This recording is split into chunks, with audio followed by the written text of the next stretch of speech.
Eu sou Jonatas Lima e nesse vídeo vamos falar sobre a avaliação de riscos dos pacientes com hipertensão arterial e a avaliação da doença renal crônica.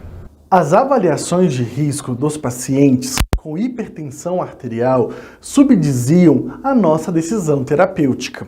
E elas devem se basear no nível de pressão arterial, na presença de fatores de risco, de lesões de órgãos-alvos ou de doenças cardiovasculares pré-estabelecidas.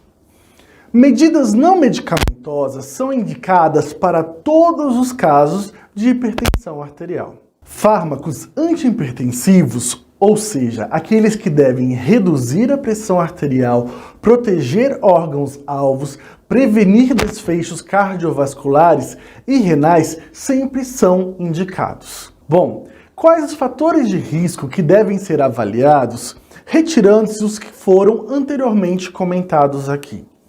Se o paciente é do sexo masculino, se ele é um homem com idade igual ou superior a 55 anos, ou mulher com idade igual ou superior a 65 anos, devemos ter um olhar diferenciado.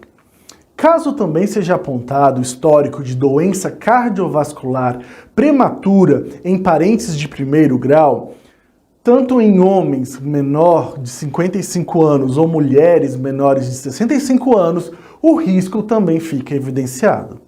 Se esse paciente tem o tabagismo como um dos hábitos, também temos um risco aumentado.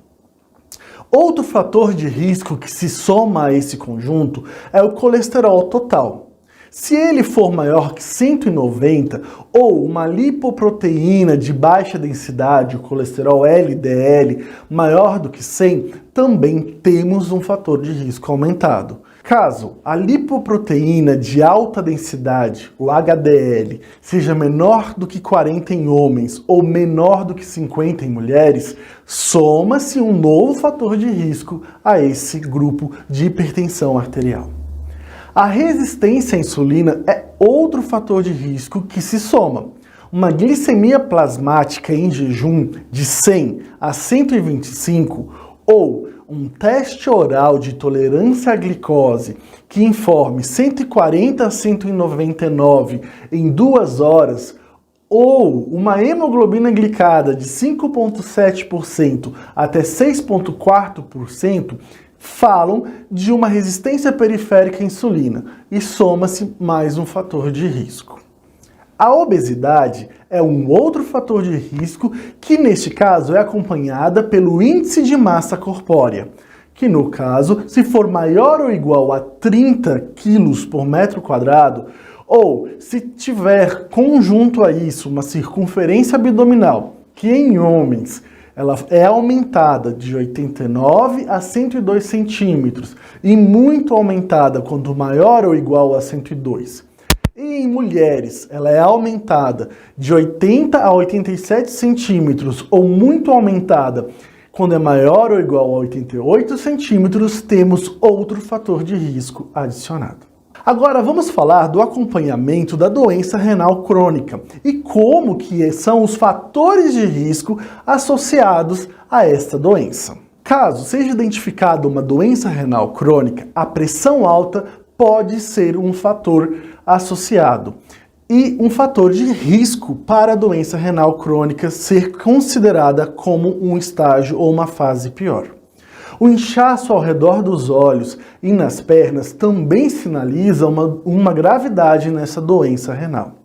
Fraqueza constante, náuseas, vômitos frequentes, dificuldade em urinar, queimação ou dor quando se urina também pode ser um sinal de piora no quadro da doença renal crônica.